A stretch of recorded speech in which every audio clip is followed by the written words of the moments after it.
Okay, so I think that's everything here in engineering, at least for the time being. So let's head on out. And we have some new friends here as well. Including none other than Garrus here, staring at this, which we may not have evaluated yet, but we'll learn more about it soon. Thanks for bringing me on board, Commander. I knew working with the Spectre would be better than life at CSEC. You knew? Have you worked with a Spectre before? Well, no, but I know what they're like. Spectres I'm an educated guess, okay? Handle things your way. At CSEC, you're buried by rules. The damn bureaucrats are always on your back. So, I mean, it can't be that bad, right? So, Garrus worked at CSEC, which, as a reminder, stands for Citadel Security, which is basically the Galactic, or the Citadel Police Force. So, he's saying, well, you know, I like to fight for justice and what have you, but at the same time, so much red tape, so many bureaucrats around there that it's hard to get the job done. For the most part, the rules are there for a reason. Maybe. But sometimes it feels like the rules are only there to stop me from doing my work. If I'm trying to take down a suspect, it shouldn't matter how I do it, as long as I do it. But CSEC wants it. And that's sort of the renegade line of thought there. Procedure come first. That's why I left. The whole, doesn't matter how it happens as long as I get the job done. You know, if it's easier to do it this way, and I think it has a greater chance of success, I'm going to do it, even if there might be some collateral damage in the process. So was that your reason for abandoning CSEC? So you joining just us? quit because you didn't like the way they do things? There's more to it than that. It didn't start out bad, but as I rose in ranks, I got saddled with more and more red tape. CSEC's yeah. handling of Saren was typical. I just couldn't take it anymore. I hate leaving. I mean, it is a tough decision. That would suggest that, as he says, he's rising up the ranks, that he's doing pretty well at CSEC. You know, just abandoning your career to join this guy who became a Spectre all of a day ago. And, you know, like, do we pay our crewmates? Like, is Garrus working on a salary right now, or did he just, abandon his career and is no longer, capable of supporting himself and or his family just because he wanted to go on this adventure because he did not like all the rules that he had to abide by in his old job? Because if so, then that's kind of concerning, to tell you the truth. You know, are we at least giving him free food? Hopefully, and at least letting him, you know, stick around here. But all right, it is a tough decision for that reason. I hope you made the right choice. I'd hate for you to regret it later. Well, that's sort of why I... You know, like when we charge you It's a chance for me to get off the an exorbitant amount for all the food in the refrigerator. Either way, I plan to make the most of this. And without CSEC headquarters looking over my shoulder, well, maybe I can get the job done my way for a change. Yeah, see, the thing is, like, you gotta be careful with that, okay? It's not the Wild West out here. I know, sure, we may be heading out into the great unknowns of space, but, we're probably gonna have maybe not some hard and fast rules, but we still got a moral code we gotta follow, right? I mean, that's what separates us from people like Saren. If getting the job done means endangering innocent people, then no. We get the job done right, not fast. Got it? I wasn't trying to. I understand, Commander. Putting Garrison's place a little bit there. But, yeah, I think, you know, to a certain extent, yeah, Garrus just wants to do it his way. Okay, we do have the Alliance Requisition Officer, which is the guy we can buy stuff from, but I think we've already chatted with him, and that's not terribly important at the moment. We also have Ashley, and we have Rex here. One thing I want to mention before we chat with Ashley is I want to acknowledge that, yes, in fact, there are romance options in Mass Effect. And for the most part, I would say they become more numerous as you go, well, sort of. They become more numerous as you progress from Mass Effect 1 to 2 to 3. But it's one thing, you can certainly deliberately make an effort to romance a person. I mean, there are a limited number of options. There's only a finite number of people that you actually can officially romance. But there are actually some situations in which it is possible to accidentally romance someone, which has in fact happened to me before. Which sounds really silly, but it is, in fact, I think, or at least can be, a reality for some people. Because, I suppose, minor spoilers here for those of you who haven't played the game before, but in case, I think this is general enough and useful enough information to have. I'll try to keep it spoiler-free as possible, but basically, the way in which you progress, or at least open up those romance options, is just by talking to people. And so that does mean that if you're not careful, just by being friendly and chatting to someone often, it means that you can, in fact, find yourself technically in a romance with them, even if that was not necessarily the direction that you were planning to go in. So, for that reason, we do want to be careful, for lack of a better way of phrasing it, when it comes to chatting with those people who are potential romance options, because if we don't want to romance them, then that means we might need to hold back a little bit. But, anyways, let's chat with Ashley here. Commander? So, how are we doing? What's your opinion on the last mission? Kinda wish you'd got there sooner, Commander. No offense, I appreciate the rescue. I just wish... Yeah, like, Crafty, no joke, it's happened to me. So the first time I played the game, I did in fact romance the person that I intended to romance. Then the second time round, I tried to romance someone different and failed to do so. I accidentally romanced the same person because, again, that's basically exactly what happened. I was just chatting with them, being friendly, and as it turned out, apparently, oh, nope, okay, things just went a lot further than I planned on them going. So, well, this is awkward. So, for that reason, just want to bear that in mind as we're chatting with our teammates here. So, yeah, what she basically said, thank you for rescuing me, but at the same time, just wish you could have showed up a little bit earlier, because a lot of people died. Well, we did save you.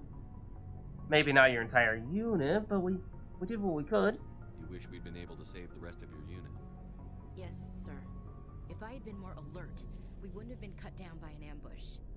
Nah, hold on, slow down. Your entire unit went down, but that doesn't mean that you can put that all on yourself. That's by no means your personal fault for that having happened. I mean, you got ambushed. The Geth are perfect ambushers. They don't move, they don't make noise, they don't even breathe. Sir, they have flashlight heads. I wish that doesn't happen again. They have flashlight heads. How did I let them sneak up on us? But yeah, also, basically, it's like, you say hello, you ask them one question about themselves, then, oh, okay, apparently we are now a thing. Like, for example, if we say, can we talk? This is another situation where it's like, I mean, this dialogue prompt here is not terribly specific. This could mean any of a number of things. Classic, text message stuff, right? Where someone texts you something and you're like, I could interpret this in so many different ways, but I do not know the tone with which I'm supposed to read this right now. So, what am I reading? And that's kind of my impression from this right here. Do you have a few minutes to talk one-on-one? I'm sorry, Commander. I need to get my duty squared away. I wouldn't mind talking more later, though. Like that's kind of, the whole like, oh, hold on. Are you perhaps interested in talking one-on-one? You know what I mean? And then, at first, what seemed to be perhaps her kind of pushing us away a bit, but then, hold on just a second there. Maybe later. Dismissed, Chief. Sir. Okay, yeah, you can just feel the tension already, right? And so we saw this previously, but now that we have gained more party members, it is more significant at this stage. So these are people's lockers, which basically just means that if we wanted to, well, I'll just look at one of them for a brief second here. If we wanted to, we can open up their locker and use this as a way to gear up characters even when we're not directly in a mission. So if we picked up a bunch of stuff in the previous mission and we want to, say, put a new sniper rifle on Ashley, then we can do that. Or any other member of our party, for that matter. That's a way of proactively setting up your team rather than waiting until you're in the mission to do that. Now, as for Rex, another recent addition to the team. Nice ship you've got, Shepard. What can I do for you? Chad? What's your story, Rex? There's no story. Oh. Okay, then. Ask the Quarian if you want stories. I mean, to be fair, we did talk a lot with Tally. You're not wrong. You're not wrong. But, I mean, come on, man. Like, maybe just a short one? You gotta have something, right? You Krogan live for centuries. Don't tell me you haven't had a few interesting adventures. Well, there was this one time the Turians almost wiped out our entire race. That was fun. Yeah, so, that's unfortunate. Also, kind of awkward how there's like a Turian directly behind us who may perhaps be staring at us right now and perhaps even overhearing this conversation. I heard about that. You know, they almost did the same to us. It's not the same. Yeah, so like, you know, for Turians and humans, Turians just like fought us in a traditional war sense, whereas they deployed a bioweapon to wipe out the entire Krogan species. It's a little different, but you know, just trying to connect with them a bit, you know? Just build some bridges here. It seems pretty much the same to me. So your people were infected with a genetic mutation? An infection that makes only a few in 1,000 children survive birth?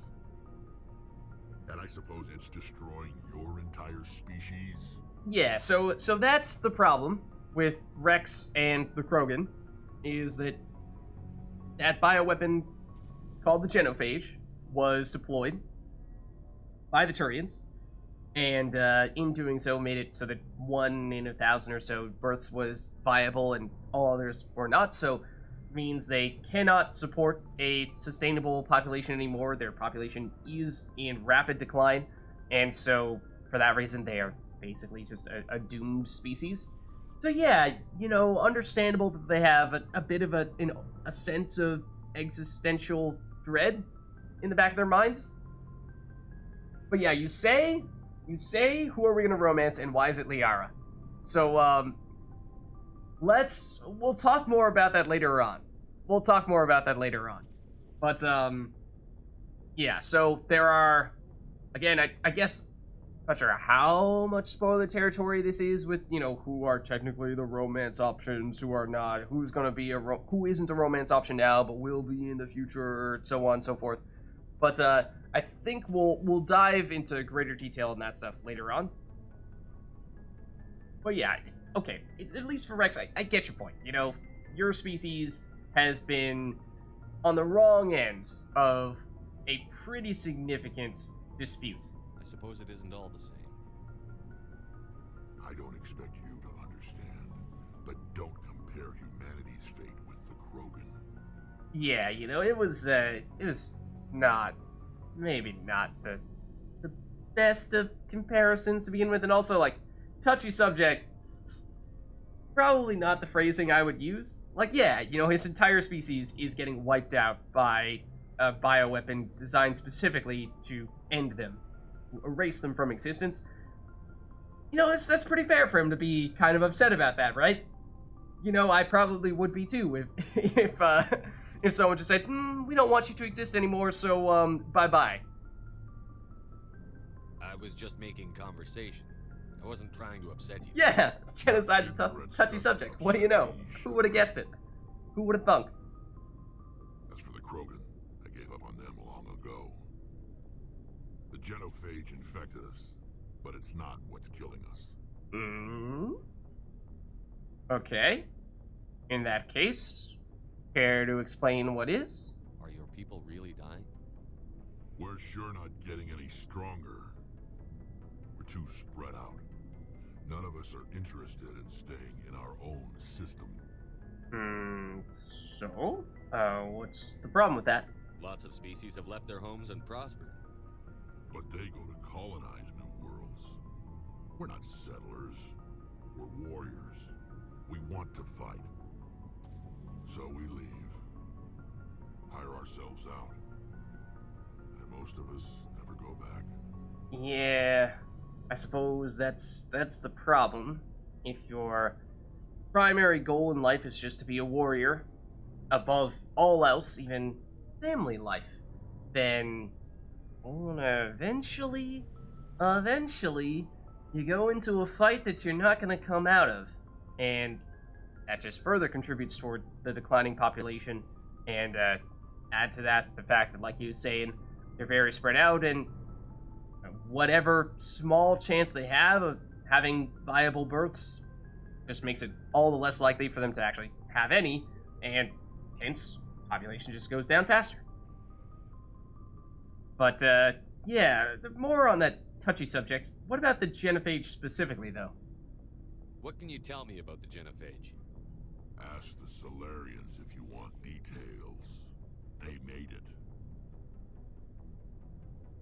All I know, it makes breeding nearly impossible. Thousands die in stillbirth, and most never get that far. Every Krogan is infected, everyone, and no one's rushing to find a cure. Yeah, it does seem like that would be a top priority, at least for the Krogan specifically, although, like Rex was saying, for the most part, at least culturally speaking, they're one of their top priorities, if not the top priority, is to flex their military might, and not as concerned about making technological breakthroughs, and so perhaps not the best species when it comes to trying to overcome such a technological barrier, trying to find some way to cure an infection. So, what? And also, just to clarify, so the Solarians developed the genophage. They designed it, whereas the Turians were the ones that deployed it. So, for that reason, the Krogan kind of have this ill will, this resentment toward both of those two species. Why don't the Krogan try to find a cure? When was the last time you saw a Krogan scientist? Yeah, exactly. Ask a Krogan. Would he rather find a cure for the genophage or fight for credits? He'll choose fighting every time.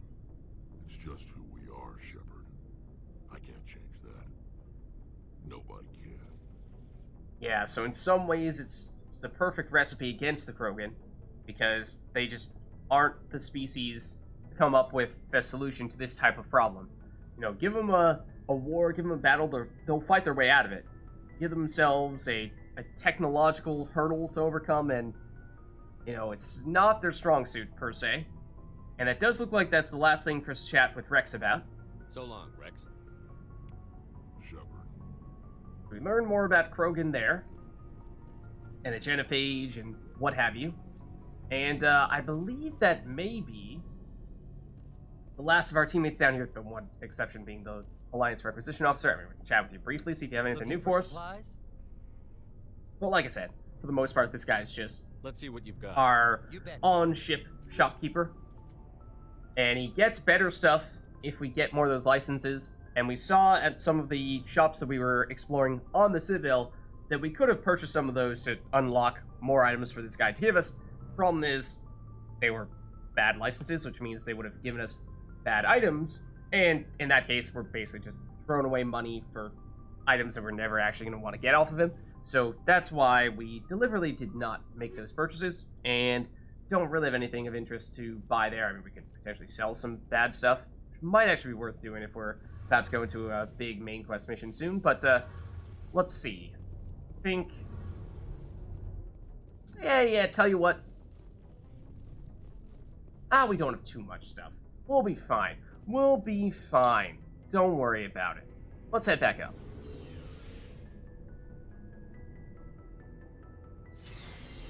So, what I would like to do now now that I believe we've chatted with everybody, is let's get on the move here.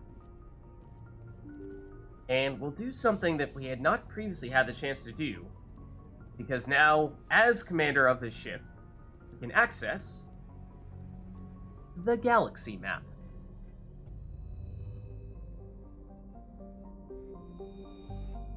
And this is another thing that I think kind of goes along the lines of how, I mean, it is technically in Mass Effect 2 and 3 as well, I suppose, minor spoilers there, but, not really. This is, as we were about to see, another really cool, at least in my opinion, way in which Mass Effect just goes into such great depth about this world in which we are living, which is the Milky Way, in fact, which may not have been obvious before, other than how, of course, Shepard is from Earth. But, yeah, this is all happening in our galaxy. So, we are, of course, currently at least stationed at the Citadel. Supposedly constructed by the long-extinct Protheans, this colossal deep space station serves as the capital of the Citadel Council. Gravity is simulated through rotation, and is comfortable 1.02 standard Gs on the wards, and a light 0.3 standard Gs on the Presidium ring.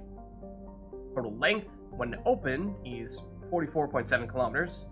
Diameter, when open, 12.8. Population is 13.2 million, not including the Keepers. I don't think anyone actually knows what the population of those Keepers are, but the gross weight... Oh, I think we might have read this part before. But if we zoom out now we have the option of, well, either breaking out of here, or we can explore that area, or we can take a look at other nebulae. That's the plural nebula, right? Nebula? Anyways, so this is the Serpent Nebula, and in here we'll see there's basically just the Citadel, so we could go back there if we really want to, but we can also further zoom out, and now we have ourselves an entire freaking galaxy, which is pretty cool to any fellow space nerds out there. But what we'll see here is we have several different systems that we can go to. Things like the Hades Gamma Cluster, the Gemini Sigma Cluster, the Argus Rho Cluster, so on and so forth. All these little places that have the the reddish-orange dot with the blue circle around it are all places where we can go. And the ones that have these names next to them, Pharos, Liara's Dig Site, Asteroid 57, Novaria, are all places where we have main quest missions. So we don't necessarily have to go to those places first. We could go to any number of these places, and as we were seeing on the Citadel, we did get some side quests that would take us to any number of other places around the galaxy, and so we can certainly encounter other interesting things in those areas. However, there is definitely reason to make a point of going to Therum first, which is the place where Liara's dig site is, for reasons that will soon become apparent.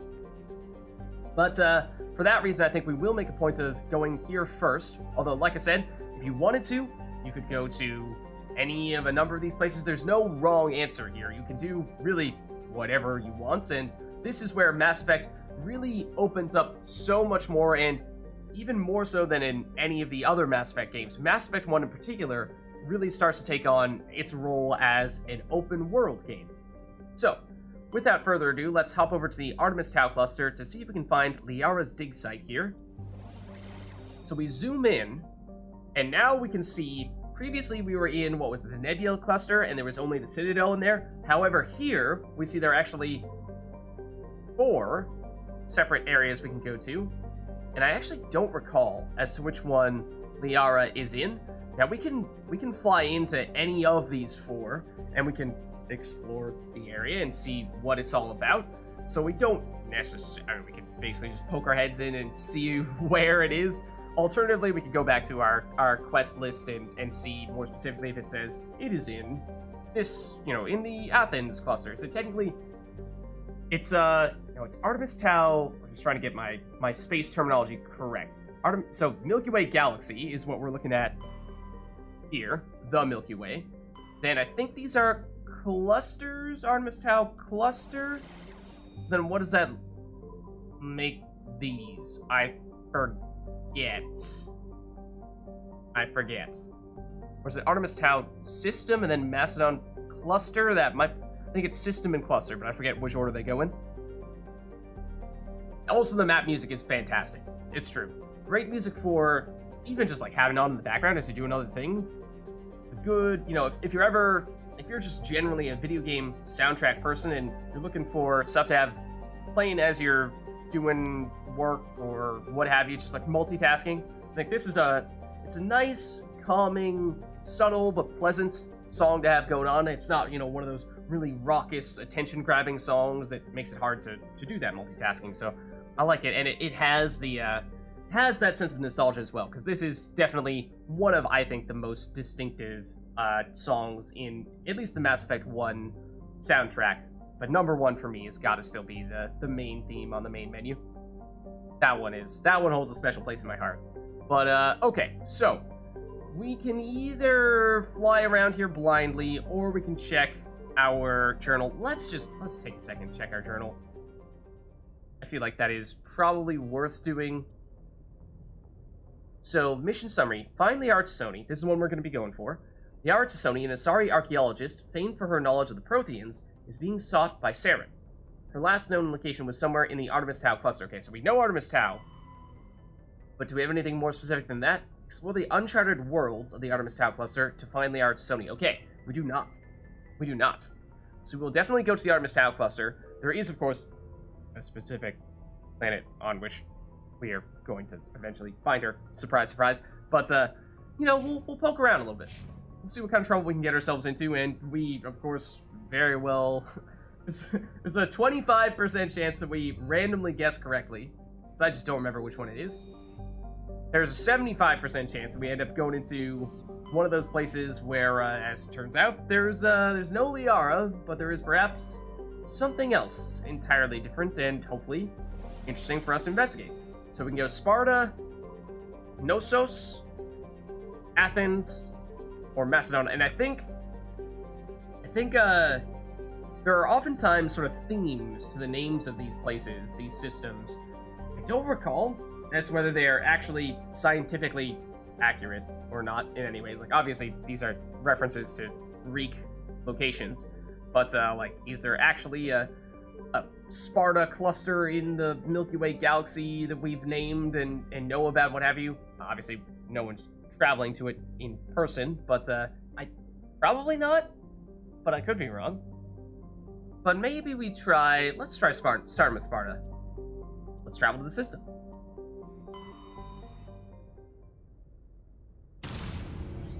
Get this cutscene for us getting out of the docking bay in the Citadel. And away we go. Through the Mass Effect relay, of course.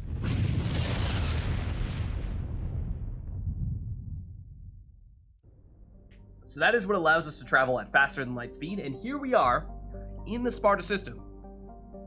And so again, the inner space enthusiast in me loves just looking at these maps of other galaxies and seeing we have other planets that we can read about.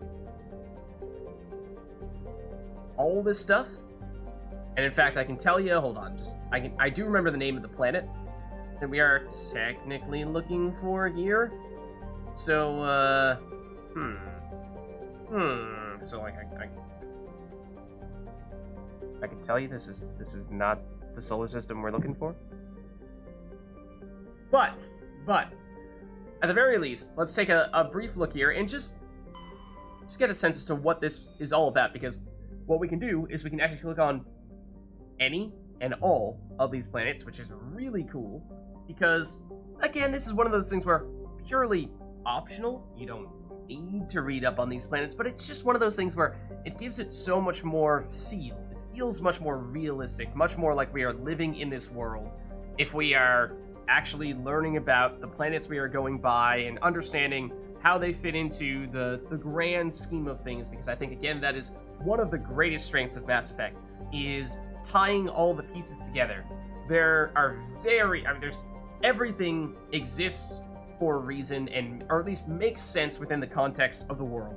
There's very few things that just feel totally out of place, like they were just thrown in for no good reason. And I think that is, because there are so many things in the game as a whole, is a large part of what just makes it feel so immersive. So this is Alsalgis, which is a small distant, or the small distant Alsalgis is a small terrestrial, as in, not water or gas-based planet, with a trace atmosphere of methane and argon. Surface is composed of water, ice, and calcium, with occasional deposits of light metals. During the Alliance pirate suppression campaign in the 2160s, the Batarian Aluam Ranpara was caught with his frigate Tunaran grounded on Alsalgis for drive discharge. When challenged by the cruiser Hyderabad, Ranpara refused to surrender. The Tunaran was destroyed attempting to take off. The debris is strewn across the southern hemisphere. And so then we get a description about what the general state of this planet is. In some cases like this, a bit of history about things that have happened here. We also learn a bit about the general stats about this planet, the orbital period. So it takes much longer for this star, or this sun, not star, not sun, this planet to rotate around its star. And also, like, okay, day length roughly the same as Earth, but no atmospheric pressure and extremely low temperatures and somewhat similar to Earth gravity. And, you know, part of the interest for me in just seeing all these planets is looking at them and wondering, like, I wonder what this planet would be like. How does this planet compare to Earth? How does this planet compare to other planets that we know about in our solar system?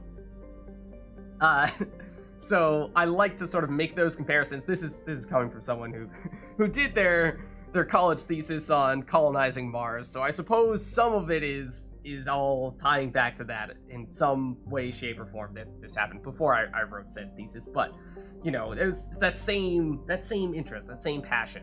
And so if we survey said planets, we can find rare elements. We have, in this case, detected a small deposit of plutonium, which we'll learn more about how that process works in terms of collecting resources from planets like this very soon.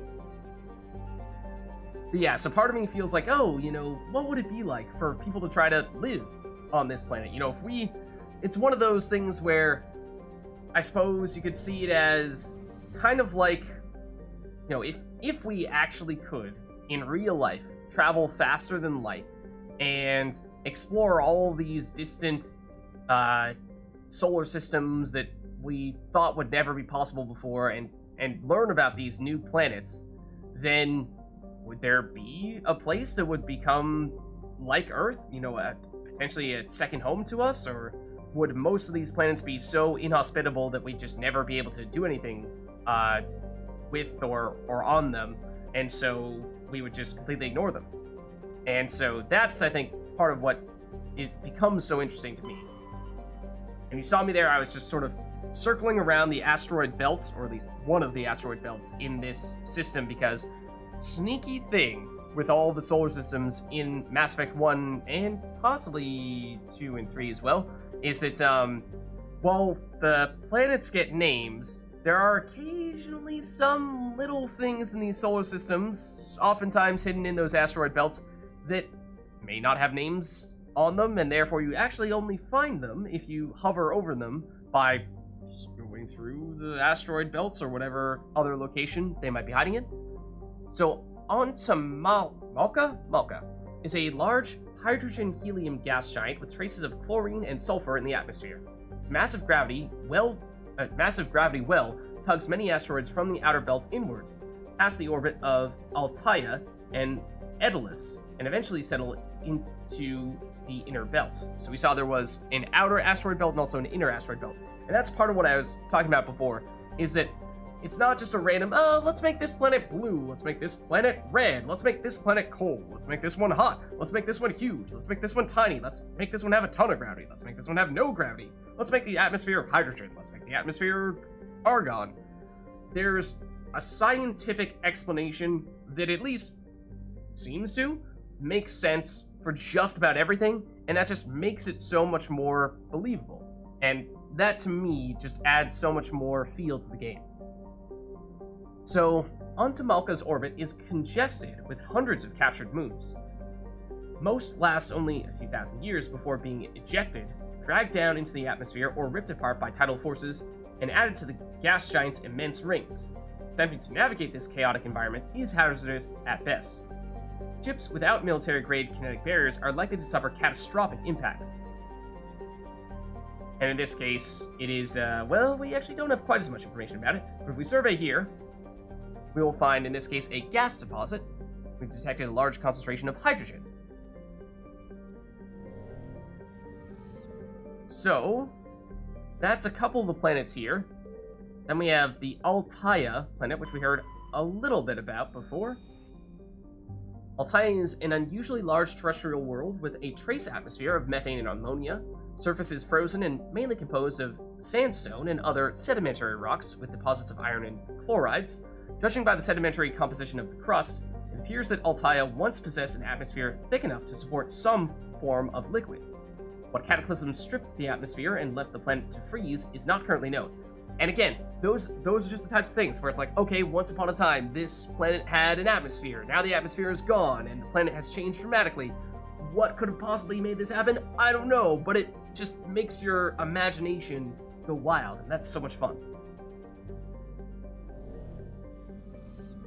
Okay, so that's that planet.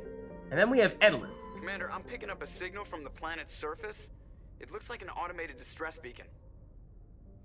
And so, sometimes when we come across planets, we'll get some additional stuff happening.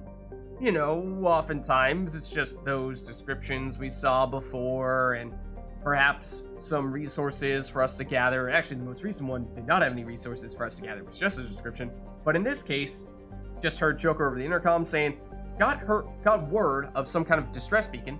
Daedalus is a terrestrial planet with an atmosphere of carbon dioxide and nitrogen. Sounds not too dissimilar from Earth. Daedalus' surface is covered by wide deserts of silicate sand, with only a few areas of igneous rock highlands to break the abrasive, dust-choked wind. Daedalus' orbit is congested with debris thrown inward by the gravity of the gas giant Antamalka, and we heard about that before. Due to a high rate of meteor impacts, exploration is highly dangerous. So, other than that, it is somewhat similar to Earth. Atmospheric pressure, quite similar. It's -1 Celsius, which is not so bad, and the gravity is also relatively similar, so you know what? It's not a terrible place, perhaps. And as you can see here, after hearing about that distress beacon, we do in fact have the option to land here and explore this planet. And so, this is a good example of side quests you can come across just by exploring the galaxy. Galaxy is absolutely a thing. And so, we definitely will want to drop down here at some point. I do believe, after hearing that distress beacon, we should now have that quest in our journal. So in theory, we could come back to that on any future occasion, and we should know that it exists. We don't need to just remember this for the remainder of the game. I'm thinking we will probably hold off on this for the time being, because again, I am deliberately going to try to do this main quest next. But this could be something that is high up on our list after that.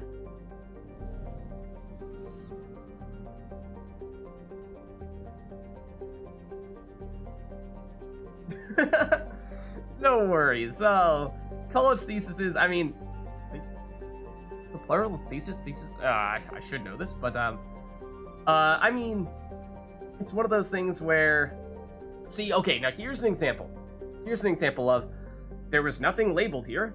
There's no reason that we might know that was just the planet here, but there's no reason why we would know that there's anything in this asteroid belt. However, and that's that planet there is in fact something there.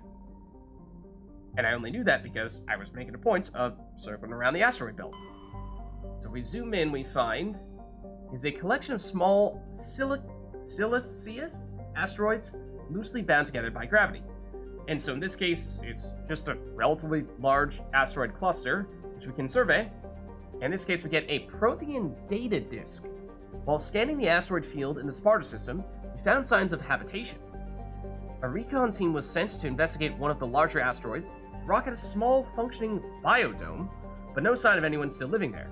There was, however, a data console with an intact protein data disk inside. And we'll learn more about that soon as well. Then lastly, we have Monray. Monray is a dwarf planet composed of light magnesium silicates, with deposits of aluminum. Its surface is covered by wide swaths of ancient dark basaltic lava, possibly indicating the world was created through an impact with some other body in the system. Monray's magnetic field is non-existent. This makes it impossible for ships to dump drive charges from orbit. That said, Monray's minuscule gravity allows even cruiser-sized vessels to land safely for direct grounding. Oh yeah, so if we look here, we see the surface gravity is 1/10 that of Earth. Yeah, and 1g is Earth gravity. So that's the frame of reference there. And Earth atmospheres, 1 Earth atmosphere is, well, what we experience on Earth. So this is actually, despite being the planet that is closest to this star, seems to be rather Earth-like. I mean, 1 Earth year exactly... Oh, no. 1 Earth year for its entire rotation around the star. So that's the same as Earth. But its day length is 1 Earth year. And actually, from a scientific standpoint, that is quite significant, because that basically means that it is almost not rotating at all, which means that whatever part of the planet is facing the star is going to get fried a lot. So this is going to have 1 really hot part of the planet and 1 really cold part of the planet, so should have really different, more or less, seasons, depending on where you are. And then no atmosphere at all, though, basically. Means good luck going there and not spontaneously combusting, because you actually would. But temperature-wise, it's hot. It's low gravity, you know? You just play some basketball over there. And, you know, the ball will explode as well. But, so that is the Sparta system, and we definitely will make a point of going back to Daedalus at some point. But I think, like I said, we're deliberately going to hold back a little bit on the side quests for now. At least until we can track down where this Liara lady is hiding. Let's try traveling to this system.